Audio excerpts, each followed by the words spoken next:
2026 সালের বিধানসভা নির্বাচনকে পাখির চোখ করে পশ্চিমবঙ্গে নিজেদের জমি শক্ত করতে তৎপর হচ্ছে আসাদুদ্দিন ওয়াইসির দল মিম। রবিবার বিকেলে পূর্ব মেদিনীপুরের পাঁশকুড়ায় এক বিশাল বাইক র্যালির মাধ্যমে নিজেদের শক্তি প্রদর্শন করল তারা। এদিন পাঁশকুড়ার প্রতাপপুর থেকে শুরু হয়ে গোটা শহর পরিক্রমা করে এই র্যালি। কর্মসূচিতে প্রধান বক্তা হিসেবে উপস্থিত ছিলেন মিমের রাজ্য নেতা দানিশ আজিজ। র্যালির শেষে স্থানীয় বেশ কিছু যুবক মিমের আদর্শে অনুপ্রাণিত হয়ে দলে যোগদান করেন। দীনেশ আজিজ তাদের হাতে দলীয় পতাকা তুলে দেন। সংবাদ মাধ্যমের মুখোমুখি হয়ে দীনেশ আজিজ শাসক দল তৃণমূলকে কড়া হুঁশিয়ারি দেন। তিনি অভিযোগ করেন তৃণমূল সরকার দুর্নীতির সঙ্গে যুক্ত। অ্যাসেম্বলিতে কি হবে না হবে সেটা আলাদা ব্যাপার। আমাদের নেতৃত্বরা এখানে কাজ করছেন।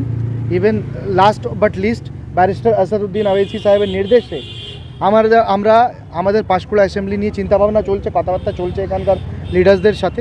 আগামী দিন আশা আছে যে পাঁশকুড়াতে আমরা একটা ভালো লিডারশিপ তৈরি করতে পারি।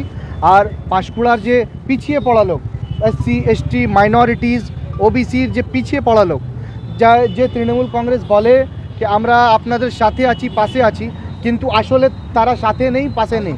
এর বেস্ট এক্সাম্পল আছে এখানে। 5 বছর পেরিয়ে গেছে, 3 বছর এক্সট্রা হয়ে গেছে, পৌরসভা ইলেকশন হয়নি।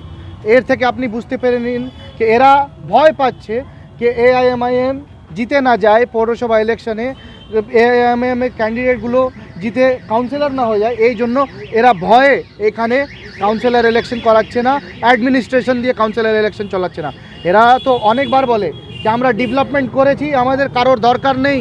আমাদের জনগণ, অবভিয়াসলি জনগণই আপনাকে CM বানিয়েছে, জনগণই আপনাকে প্রাক্তন মুখ্যমন্ত্রী করবে, জনগণই আপনাকে শেষ করবে।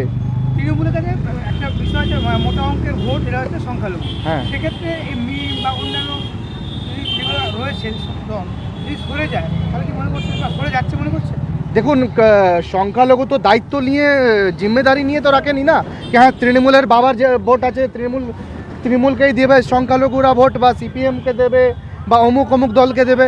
এটা তো কোথাও রেজিস্ট্রি করা নেই ভাই। জনগণের আর্টিকেল 19 আমাদের সংবিধান এটা দিয়েছে, আমাদের রাইটস দিয়েছে, সেটা নিয়ে আমরা এগোচ্ছি।